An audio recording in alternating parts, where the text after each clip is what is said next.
नमस्कार, बोलता है हिंदुस्तान में आपका स्वागत है। आज हमारे साथ हैं शरद यादव जी, जो पिछले 40 सालों से राष्ट्रीय राजनीति में एक धुरी बने रहे हैं। मंडल की राजनीति को एक मुकाम दिया और आज भी उसी के साथ जुड़े हुए हैं। 2014 में जब नरेंद्र मोदी की अगुवाई में भारतीय जनता पार्टी भारी विजय पाती है, उसके बाद सवाल उठने लगता है कि उनके इस विजय रथ को रोकेगा कौन। तो उसका एक कॉन्सेप्ट लेकर आते हैं कि अगर महागठबंधन होगा, अगर सेकुलर विचारधारा की पार्टियां एक साथ होंगी, तो फिर इस जीत को न सिर्फ रोका जा सकता है बल्कि महागठबंधन एक बड़ी जीत हासिल कर सकता है।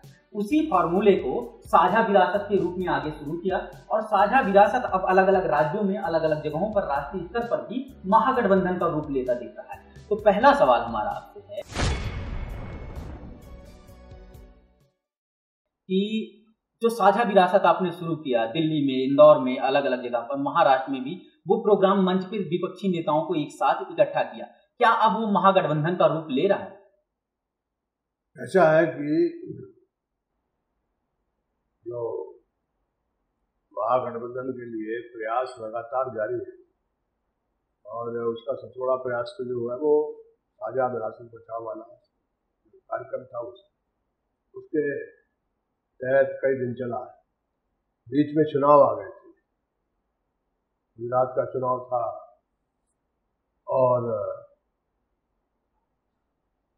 कर्नाटक का चुनाव था, इसलिए उसमें रुकावट आई।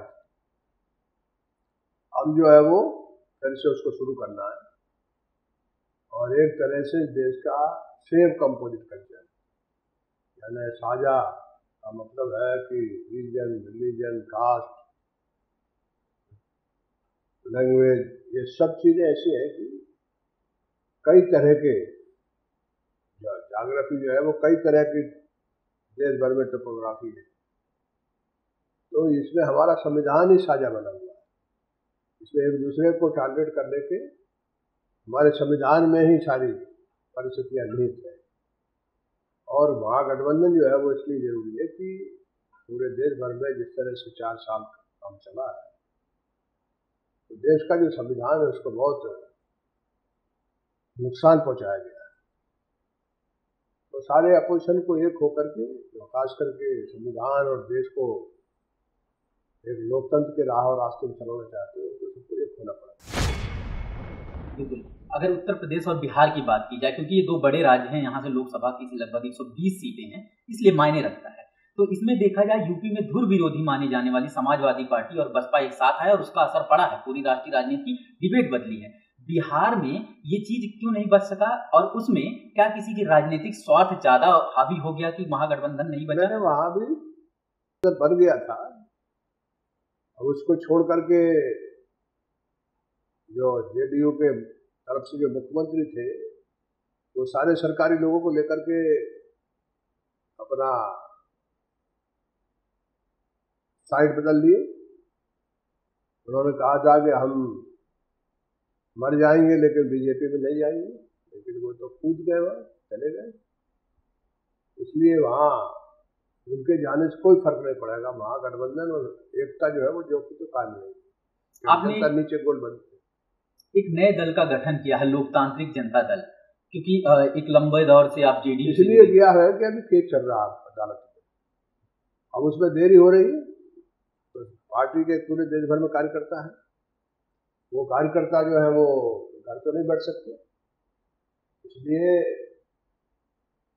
जो केस का फैसला आएगा उसकी फैसले तक तो हमारे हाथ में आता है, हमारे खिलाफ आता है या बीच में आता है, उस फैसले तक ये नई पार्टी बनाने का काम हुआ है। यदि मान लो वो फैसला आ भी गया हमारे हक में, तब भी ये पार्टी हम लोग बनाए रखें। अगर ये पार्टी फिर चुनावी राजनीति, इसकी रणनीति क्या होगी? चुनावी रणनीति का मतलब ये है कि अलग से लड़ेंगे या फिर उस गठबंधन में? गठबंधन जो है वो सब जगह है, कोशिश होगी कि जहाँ जहाँ चुनाव हो रहा है, जो वोट का बंटवारा है वो बंटवारा को कम करना है। तो हम तो कोशिश होगी कि हर जगह जो है वो सबके साथ सहयोग करके बढ़े। पिछले 1 साल से लगातार पूरे देश में जिस तरह से आप सभाएं कर रहे हैं, एक दिन में 3-3, 4-4 सभाएं कर रहे हैं, इसकी मतलब इसकी चुनावी रणनीति क्या हो सकती है अगर इस तरह से पूरे देश भर में आप सभाएं कर रहे हैं? रणनीति यही है, देश के अंदर एक तो वातावरण जो है सरकार को हटाओ, ये सरकार संविधान विरोधी है, साझा जो सेम कंपोजिट कल्चर जो है उसको बचाने का काम है। इसलिए ये जो हमारे दौरे हैं वो पार्टी के लिए भी होते हैं और देश में कंपेयर करने के लिए होते हैं। नरेंद्र मोदी की अगुवाई में जो भारतीय जनता पार्टी है, जो एनडीए है, आप उसका विरोध कर रहे हैं, लेकिन जब आडवाणी जी और अटल जी की अगुवाई वाला एनडीए था तो इतना ऐतराज नहीं था। उन दोनों में फर्क क्या है? नहीं, वहाँ उस समय नेशनल एजेंडा था जो संविधान के दायरे में था। यहाँ कोई कार्यक्रम ही नहीं है, यहाँ तो संविधान को छोड़कर सब कार्यक्रम है। ताजमहल को मंदिर कहो, कहीं सिंधिना उठा लो, कहीं टीपू सुल्तान का सवाल उठा लो, कहीं गाय का सवाल पे लोगों को मारो, यानी राम मंदिर का नाम पर उपद्रव करो। ये सारी चीजें बंटवारे की, यानी समाज में विग्रह करने की, और विग्रह का कोई प्रावधान संविधान में नहीं। इसलिए ये जो पार्टी है, ये इसने कहा था कि हम 2 करोड़ लोगों को रोजगार देंगे, इसने कहा था स्वामीनाथन कमेटी की सिफारिश लागू करेंगे और 1.5 गुना जो किसान उत्पादन कर रहा है उसका दाम देंगे। वो यदि वादा पूरा करती तो वो तो दोनों मिलाकर के भारत है, देश है। तो उसको छोड़ करके सब कुछ किया है, और ये संविधान के दायरे के बाहर किया है। तो ये इनका सरकार, इनकी बोलना कुछ करना कुछ, ये देश जो है वो बहुत संकट में है। नीतीश जी से जुड़ा सवाल ये है कि पिछले लोकसभा चुनाव के पहले वो साथ छोड़ते हैं बीजेपी का, और उसके बाद अब जाकर के 2017 में फिर से साथ मिल जाते हैं। क्या इस बार वो विश्वसनीयता अब नहीं बना पाएंगे? जो पहले साथ थे तो साथ थे, एक बार इधर आए फिर से वापस जा रहे हैं। नहीं, ये बात इसलिए है कि कोई उनने कोई दरखास्त दी नहीं है अभी। अब इधर उधर चर्चा चलती है, लेकिन वो उन्होंने 11 करोड़ लोगों के विश्वास को कुचला है, जनादेश को उन्होंने नकारने का काम किया है। तो उनकी साख जो है और उसूल की लड़ाई जो है, तो वो महागठबंधन ने 2/3 बहुमत से जिताया था, उसमें थे वो, अब वो चले गए, और चले जाने के बाद जो है वहाँ तो जनता जो है वो पूरी गोलबंद है, इसलिए किसी की जरूरत वहाँ नहीं है। अगर बिहार की जनता के रुझान के बारे में ये पूछा जाए तो उसका नीतीश जी से ज्यादा मोह भंग हुआ है या मोदी जी से, या फिर बना हुआ है आगे वो दोनों से, दोनों को प्रति। मोदी जी से नाराजगी किस बात की? मोदी जी ने कुछ भी नहीं किया। मोदी जी ने जो कहा था वो सब उल्टा किया है। मैंने कहा ना कि नौजवान और किसान मिलकर के भारत बन जाता है। तो 1.5 गुना यदि दाम देते हैं, एमएसपी घोषित करते हैं, कम करते हैं, वो कहीं भी एमएसपी से खरीद नहीं करते, तो दोनों सरकार करती है ना। बीजेपी अभी एक तरह से सत्ता में साझी ही है नीतीश की, और पिछले कुछ महीनों से लगातार माहौल खराब हुआ है हिंदू मुस्लिम के नाम पर। खासकर रामनवमी के आसपास तो ऐसा माहौल बना दिया गया था, लग ही नहीं रहा था कि वो सेकुलर मूल्यों वाला बिहार है। तो क्या इसके लिए उनका सत्ता में होना बीजेपी का क्या एक फैक्टर है? क्या नीतीश नहीं रोक लगा पा रहे हैं बीजेपी? नहीं, वो अच्छी तरह से जानते थे। वो कहते थे मर जाएंगे तो नहीं जाएंगे, वो भी जानते थे। उनके खिलाफ उनको वोट मिला है, इसलिए उनका तो साथ जो है वो खत्म हो गया और बीजेपी का एजेंडा चल रहा है।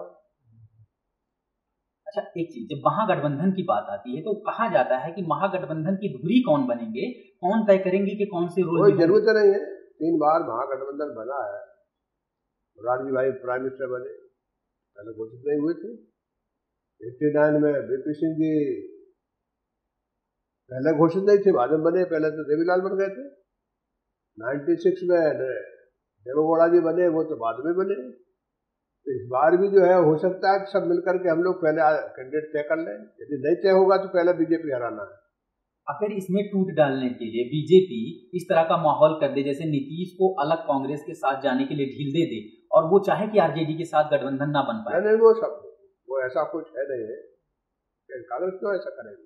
समाजवादी पार्टी और बसपा के गठबंधन के बाद आपका आकलन गठबंधन हो गया है। आपका आकलन क्या कहता है कि उत्तर भारत में वहाँ अब जो है वो साफ हो जाएगी बीजेपी, क्योंकि अलग अलग लड़ने से वो आ गए हैं, अब साफ हो जाएगी, पूरी तरह से आ रहे हैं। एक बड़ी चीज ये देखी गई है कि एक लंबे दौर तक जेडीयू और आरजेडी एक दूसरे के अपोजिट चुनाव लड़े। लालू जी से विपक्षी पार्टी में आपने चुनाव लड़ा, लेकिन सामाजिक न्याय के मसले पर आपका उतना मतलब अंतर्विरोध नहीं रहा है। एक ही समाज को, सबसे निचले समाज को टारगेट करते हैं।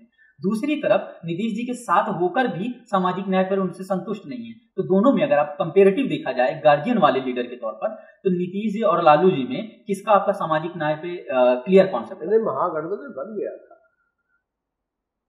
और वो एक पार्टी थी जनता दल, उसकी टूट हो गई थी। एक की अगुवाई जो है वो हम कर रहे थे, कुछ दिन से नीतीश जी कर रहे थे। वो जब चले गए वहां तो जनता में कोई फर्क नहीं, जनता में महागठबंधन जो का तो है। और जनता जो है वो सब तरह से बिहार में भी तैयार है कि जैसे चुनाव होगा तो बिल्कुल साफ हो जाएगी। एक शब्द बड़ा इस्तेमाल किया जा रहा है पिछले 4-5 सालों से मीडिया में, चाणक्य, अमित शाह के लिए इस्तेमाल हो रहा है। सोचिए कि एक राजनीति है, इस चीज को जोड़ना इसलिए जरूरी है कि राष्ट्रीय राजनीति में पिछले सारे इस देश में अतिरेक में बातें पावर में है वो, इसलिए उनके लिए शब्द इस्तेमाल कर रहे हैं लोग। लेकिन 4.5 दशकों से या 4 दशकों से लगातार राष्ट्रीय राजनीति बनाने बिगाड़ने वाले, एक तरह से कई बार गठबंधन का हिस्सा बने शरद यादव के लिए ये शब्द कभी नहीं इस्तेमाल हुआ। क्या इसमें सिलेक्टिव सामाजिक जो देश में जो है वो जो समाज है उसमें जो वंचित समाज है, जो मेहनत करने वाले, काम से करने वाले लोग हैं, वो बहुसंख्यक है। उनके ना तो आदमी मीडिया में है ना कहीं है, वो पूरे तंत्र पर, सिस्टम पर तो कब्जा उन्हीं का है। इसलिए वो है ना एक तरह से अपने लोगों को जो 1 इंच है उसको एक कुतुब मीनार के बराबर हाइट दे देते हैं। जैसा कि आप टीवी को डब्बा भी बोलते हैं कि इस तरह की चीजें आपको लोगों को गुमराह करते हैं, जैसे राजनीति में खुलकर बोला जाता है कि इस तरह से एक समाज को दबाया जा रहा है, मीडिया के खिलाफ इतनी मुखर आवाज क्यों नहीं है, ये कहते हुए कि ये पूंजीवादी और जातिवादी है? क्या नहीं है, लगातार हमने बोला है। लेकिन सवाल है ना कि आपका समाज जो बहुसंख्यक समाज वो तो जात पात में बटा हुआ है, 80% है जी वो सब जाति व्यवस्था को पार कर जाए, जमात बना ले, तो ये हालात जो है बदल सकते तत्काल। तो वो भी तो बीमार है ना कहीं। 2-3 महीने पहले 2 बार स्टिंग आया कोबरा पोस्ट का, जिसमें दिखाया कि मीडिया के कैसे मालिक भी दक्षिणपंथी। ये कोई नई बात है क्या?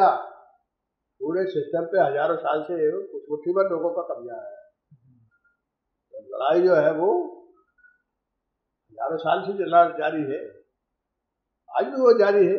लेकिन वो लड़ाई जो है वो दिल्ली को पार नहीं की, तो अभी नहीं पार की तो कल करेगी। पहले बहुत लोग उसके लिए लड़े हैं, चाहे वो महात्मा बुद्ध हो, चाहे वो कबीर हो, चाहे वो आपके महात्मा फुले हो, बाबा साहब अम्बेडकर हो, साहू महाराज हो, डॉक्टर लोहिया हो, ये सब जो है वो लड़े हैं।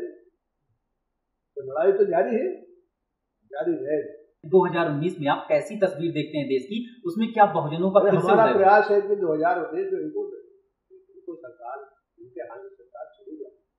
ये देश बहुत दूर तक पीछे चला गया है, नोटबंदी, GST, यानी आर्थिक तौर पर भी देश बहुत पीछे चला गया, क्योंकि इनका दिमाग जो है वो आर्थिक है ही नहीं, वो सिर्फ दंगा फसाद का दिमाग है।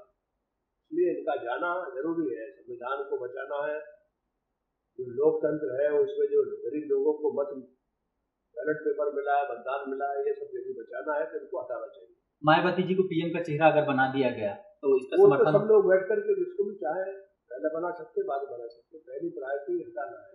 लेकिन एक बहुजन लीडर आगे रहे तो ज्यादा अच्छा होगा। और वो तो सब लोग क्या करेंगे ना। बहुत बहुत शुक्रिया आपका इन चीजों के लिए, तमाम राष्ट्रीय राजनीति और महागठबंधन के सवालों पर जिस तरह से बात रखी गई। शरद यादव जी पिछले 47 सालों से तो राष्ट्रीय राजनीति में पूरी तरह सक्रिय रहे, उसके पहले भी स्टूडेंट की राजनीति में रहे, इसलिए भी मायने रखता है कि कई बार सरकारें बनने बिगड़ने, कई बार बहुमत की सरकार नहीं रही, तो उसमें जो गठबंधन बना, जो महागठबंधन बने, उन सबकी एक धुरी रहे हैं। और कई बार नई पार्टियों को बनाने से लेकर उन्हें आगे बढ़ाने तक है जो उनका एक रोल रहा है, इसलिए मायने रखता है कि महागठबंधन अगर 2019 में बनता है तो उनकी भूमिका क्या होगी, उनकी रणनीति क्या होगी और आगे क्या तस्वीर बनती और बिगड़ती है, वो देखने को मिलेगा 2019 के चुनाव के बाद। होता है।